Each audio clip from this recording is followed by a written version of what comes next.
Cardinals at Patriots. Going through what y'all need to know to make money out of this bitch. All right, so first thing, the weather. There is clear skies in New England tomorrow, supposedly for the weather, so not a big deal.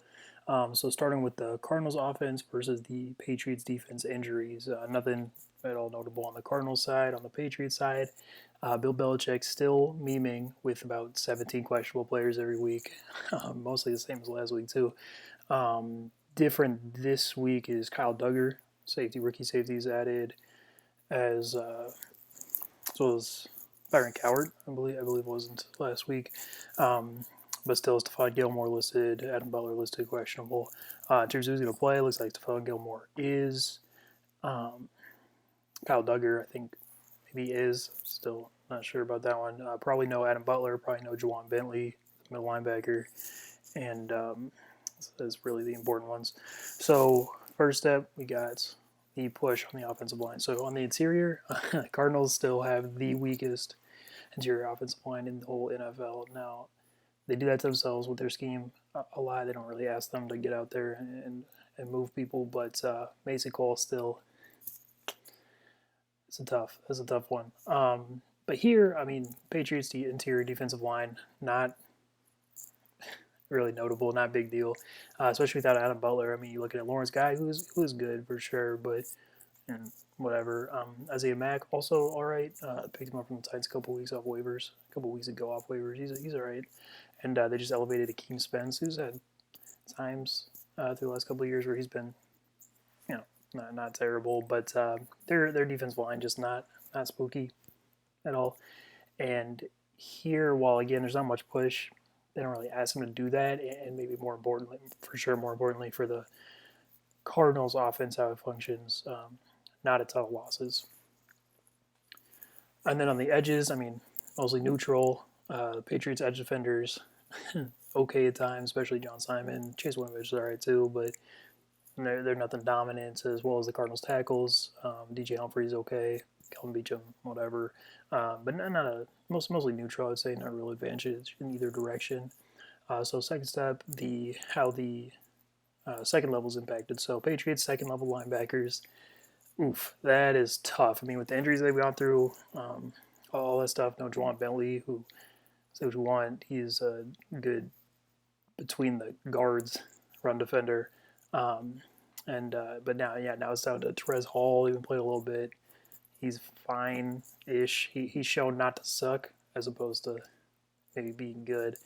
Adrian Phillips, they've been playing a linebacker who, I mean, he actually probably useful in this game given the Cardinals scheme. A lot of attempted misdirection, but he's not a real box safety limiter guy. And they've tried Josh Uche and Avery Jennings, the rookies, standing up, and they are just not impressive. And yeah, as far as the Cardinals scheme go, I mean, they try to do a lot of fancy stuff, but not a lot of it's effective. I know they do put up a lot of yards, and a ton of that comes to Kyler Murray being so efficient on the ground. And with the way they do it, they can break some big ones time to time too, including here. Just that Patriots front seven just doesn't have the athletes necessarily to keep up consistently with Kyler and Kenyon Drake. But for the third step, pass rush. So here, Patriots run into a lot of issues. I mean, they just don't have anyone who's going to win individually. I mean, almost at any point, Lawrence Guy is he's just not a real pass rusher. He's probably the closest they have to an effective one at this point. Maybe in the future, whatever, Anthony Jennings or Uche, but nothing right now. Winovich, I guess, is there too.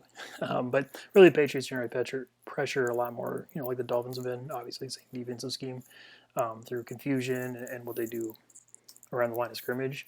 And here, I don't actually expect the Cardinals to struggle with that too much. I mean, their offensive line, they all have their physical limitations, but they're all smart players, especially Hugh Humphreys and Beachum have been around for quite a while on the edges, which is and Sweezy too. But that's really the important part. And so I don't think they're going to be perfect. They're just not good enough to be perfect. The Cardinals offensive line. I don't think they're going to have a ton of problems here. Over a period of time, Kyler's, I mean, he's never going to sit 10 seconds in the pocket anyway, but that includes here. So, yeah, the overall pass rush, it's It's just not that notable, but it's not impossible for it to, you know, in 1 sec. It's not impossible, obviously. Um, so force up the receivers, how they interact. So no Larry Fitzgerald is a big deal in this game, though. Here, so DeAndre Hopkins, right? Uh, Good, better than good, obviously, but he's not the self-offensive driver separator that maybe he is looked at as sometimes, especially almost. I mean, he is versus some types of corners for sure, but versus the larger man press corners, he is fine and he'll win some for sure. But there's a reason he didn't consistently dominate when he played against Jalen Ramsey when he was with the Texans versus the Jags, which is to be expected, of course. But that is the type of corner that he's not that great against. And of course, we have Stephon Gilmore expected to play, who is going to shadow him and is going to limit his effectiveness in that game. He's not going to shut him down, like I said. DeAndre Hopkins can always catch deep balls. Or just he's just good enough to always catch some stuff. But is he going to be constantly open? I can tell you no. And there are other options. I mean, listen, Christian Kirk and Andy Isabella, they're fast. They're fast, but they are mediocre at best receivers at this point. They're really just fast in straight lines. And between J.C. Jackson and Justin Jones, this one's Jonathan Jones. um, Jay Jones. They're fast and straight line and they're good, which is really it's a problem for Christian Kirk and Isabella. They're not going to be consistently open this game either. Now over time they're fast enough and they're not awful to find space for sure, but there's some consistency issues. And I mean, without Fitz, if they actually lean on Trent Sherfield or Keyshawn Johnson, both of whom just do not separate independently under almost any circumstances, they're going to have issues. Now, one thing I'll point out real quick with this is Dan Arnold, the tight end, seen some playing time. He could be definitely come through with a couple important catches in this game. He's fast, and he's actually reasonable against less athletic defenders, which the Patriots' non-corners are filled with. So, and now maybe Kyle Duggar, but Kyle Duggar hasn't shown to be. I mean, he's not going to shadow him anyway, likely, but he hasn't shown to be a coverage shutdown player at all yet. So there's going to be issues with consistent, especially quick winning at the receiver position or at the pass catcher position. But the running back could definitely be useful out of the backfield. And again, nothing is completely taken away here the way it can be in some matchups. So 5, the overall run game. I mean, it's going to be pretty good here. Their scheme, like I said, not great, but it does lend itself to taking advantage of non-athletic players, which the Patriots front seven is just full of. I mean, they have some twitchier guys, and Anthony Jennings and Josh Uche supposedly are supposed to be that, but they haven't really showed anything yet. And they do throw misdirection in there so they can take advantage of the young next to them too. Now, they're not a great running team, just again, in terms of play-to-play consistently, but they're going to break some here. They definitely can. And again, Kyler just adds so much with his legs that here is notably useful as well. So then you get to 6, the quarterback interacting with the defense. And Kyler, so Kyler Murray, he's a pretty unique guy, obviously. And here, I actually don't think he's going to struggle too much with the way the Patriots play defense, because he's not necessarily trying to diagnose defenses pre-snap the way that other quarterbacks are. So same way that guys like trying to think of an example now. I said that, but he's more reactive. Is the point? He's more reactive after the fact, and here, I actually think that's helpful because he's not necessarily going to be confused by all the Patriots doing because he's going to let it shake out and look to create space with his legs. And that's going to benefit him because over time, like I said, the receiver is not going to be open quick a ton, but over time, they're fast enough and the hop is good enough that they're going to find space to a point. And Kyler's ability to create time, especially versus keep going back to it because it's important here. The just lack of real athletes to compete with Kyler on this Patriots defense. So and his willingness to throw the deep ball is always a bonus. That is one of the most important things a quarterback can do is just be willing to take one-on-one shots on the field, which are going to be presented here, and one of them is probably going to work. It's just what it is. He's good enough at throwing them, and the receivers are good enough at catching them. It's probably going to work.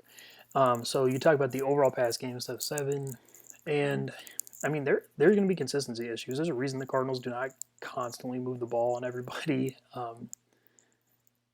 and those are present here because their receivers don't win quick enough to do it, especially in this instance. So it's on Kyler to move around and do all this stuff, and he does it, but that's just something that's borderline impossible to do every single play. Even Patrick Mahomes can't do that every single play, and Kyler's not at that level at all yet. So with the overall pass game, like I said, it's not a disaster. Hop can move the chains, but there are issues with consistency and the deep shots. I would guess they're going to be few and far between here because over time, again, they're going to create separation, but it's just not a dependable circumstance. So in the red zone, Kyler has issues here for real. Now, there are weeks where they go off to a point, but generally that's against worse defenses because Kyler, again, he's just not great at processing defenses quickly, which is what you need in the red zone. His legs help a ton, and his athleticism, creating space, of course, helps a ton as well. And he's not, I mean, he can see open guys. Let's be clear about that. But with the lack of receivers who win that quickly, Hop helps here for sure, but they're going to load up on him a lot in the red zone. And they're not dominant running the ball. And there's a reason. I mean, Zane Gonzalez, the top fantasy kicker last year, because they settled for a lot of them. Cliff Kingsbury has something to do that too, but he's still the head coach. So in terms of the overall points, I don't think the ceiling's that high in this game. They're just not going to move the ball consistently enough to do that.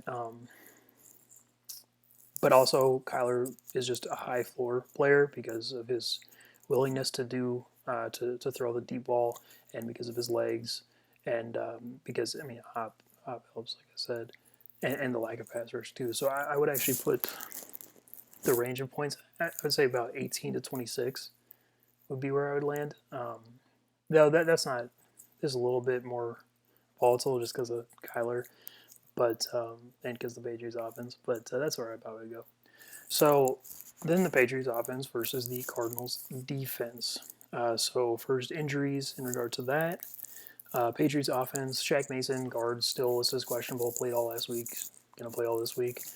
And N'Keal Harry listed as questionable, not positive about that one. He did play last week some, but we'll see.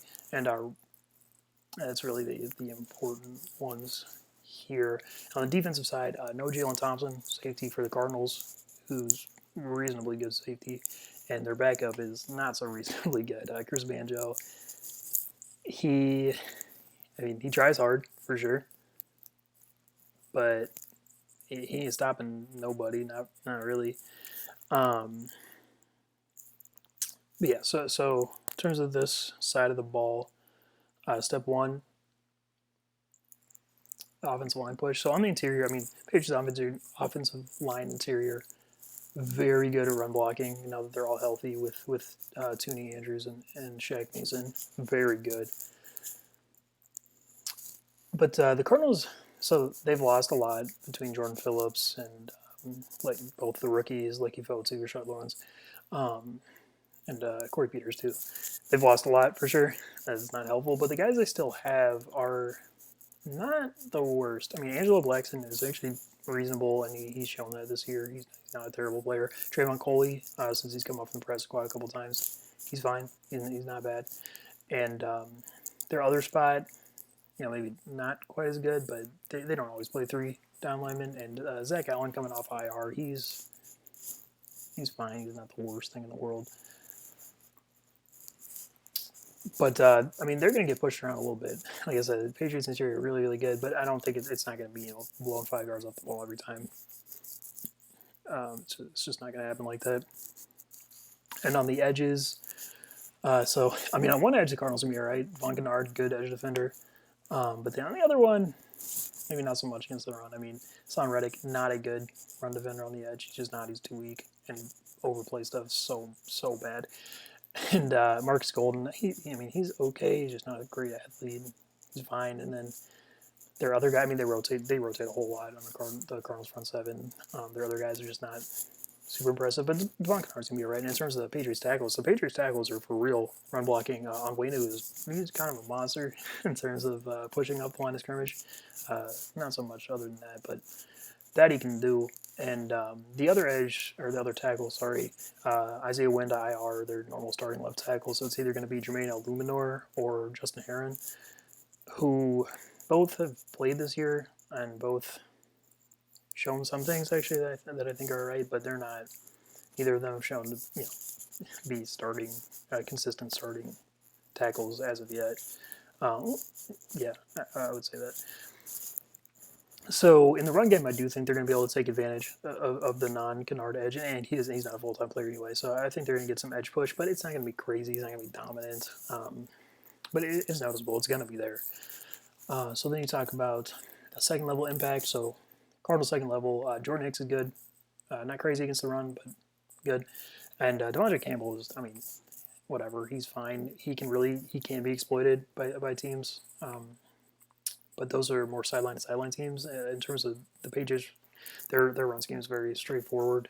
In terms of pushing straightforward, they do still do complicated stuff in terms of the way their tight ends come in and out. But it's not it's not a spread scheme, or sorry, a stretch zone run scheme that like some other teams have.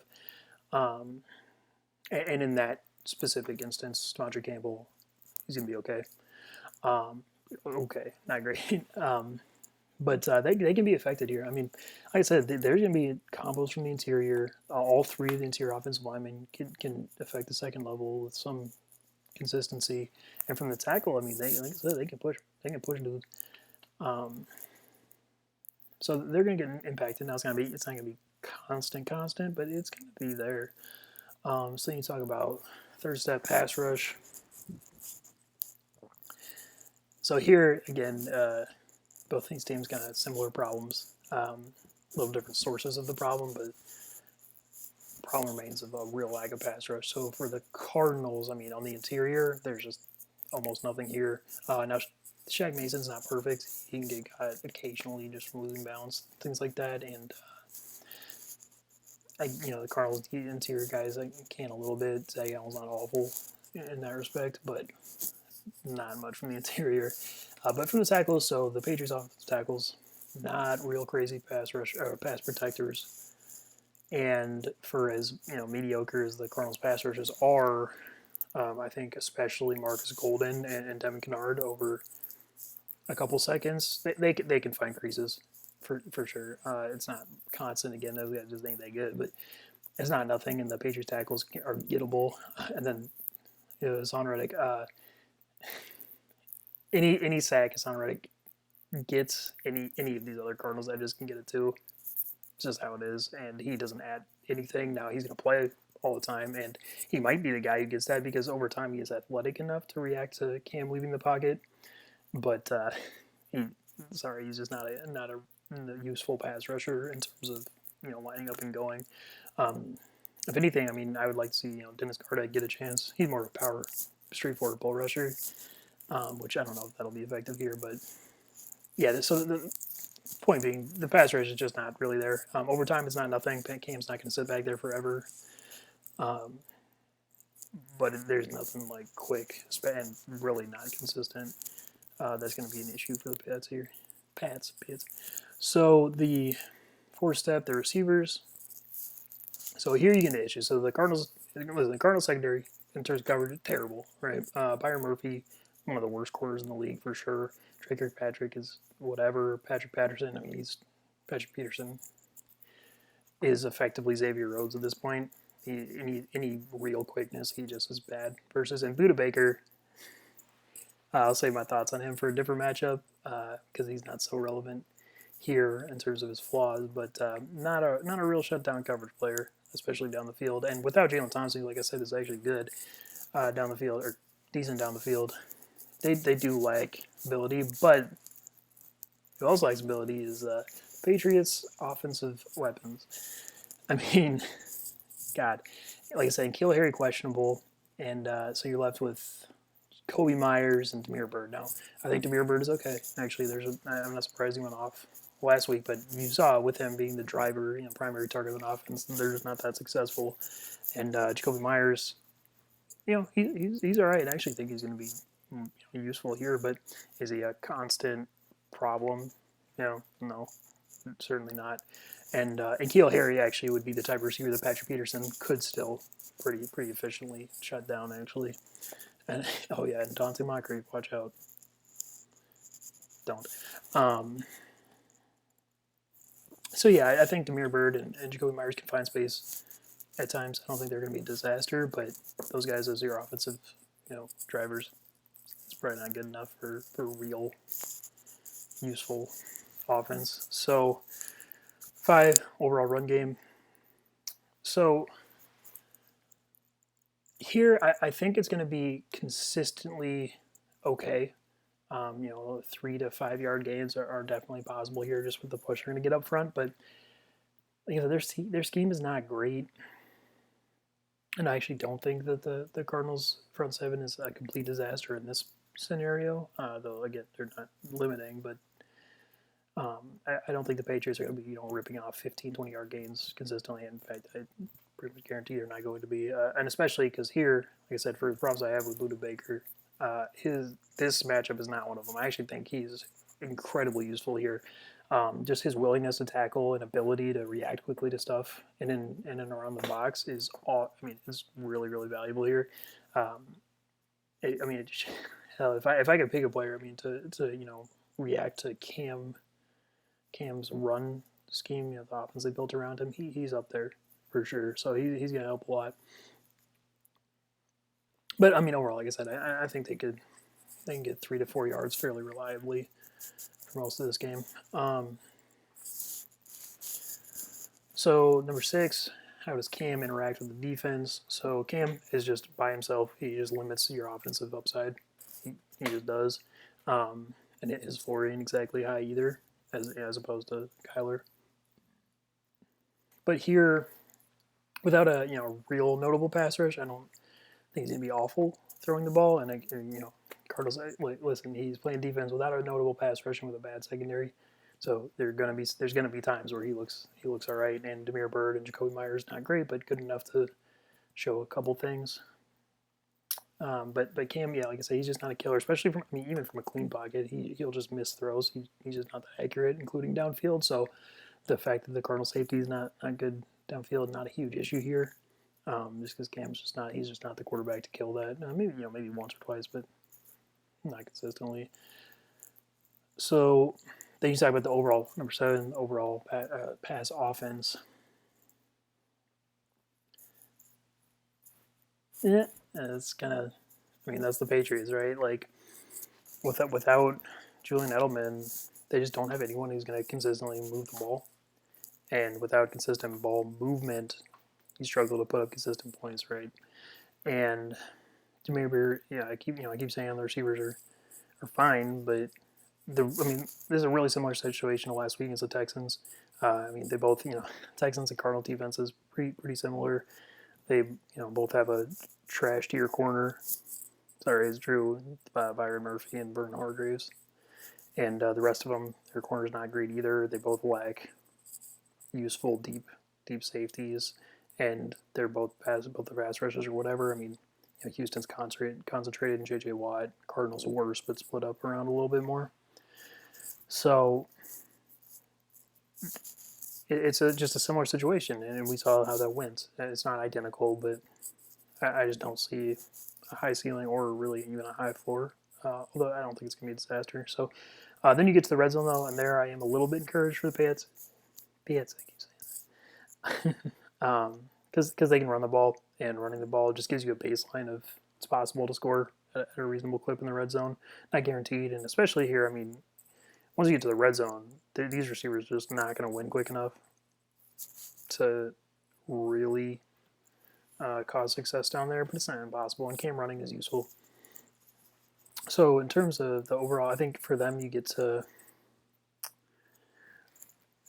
I would say 14 to 21 points. I mean, the ceiling's just not that high. And then late in this game, I don't think either team is really going to be throwing the ball great. Maybe the Cardinals, because like, or even then it's likely Kyler running, but I just don't think either team is going to be able to consistently move the ball even through the air points. Though I will say, Cardinals defense don't they think could be bad enough to boost that a little bit, but I don't think so here. So the line right now is Arizona minus 2.5, which I actually think is fine because while I don't trust the Cardinals or Kyler Murray, you can say the same thing about the Pats with Cam, and so I would lean towards Kyler being able to raise this. Like I said, it's more of a floor battle than anything, and his rushing is at this point a whole lot better than Cam's and Hop versus Demir Bird. So I would lean the Cardinals. There is a chance that the Pats defense is better than the Cardinals, and their offense isn't. It is that much worse. Anyway, there is a chance that the Pats defense like notably shuts the Cardinals offense down, but I don't think it's gonna be crazy. So I would lean towards the Cardinals, but not anything strong. But more I think strongly it strong is the over under here set at 49. I mean, I would certainly go with the under. Uh, I mean, neither team. Maybe the most important thing with over under is can the teams throw the ball late in the game if given the game state. And like I said, no, it's not impossible, but neither of these teams are going to be going on 2-minute scoring drives in the fourth quarter in all likelihood. And that leads me to the under, and they could both settle for a whole lot of field goals too, which helps that a lot. So I would definitely go with the under on this one. And yeah, Cardinals minus 2.5. I think it's all right, but again, not something I would necessarily do myself. Yeah. So Cardinals Patriots.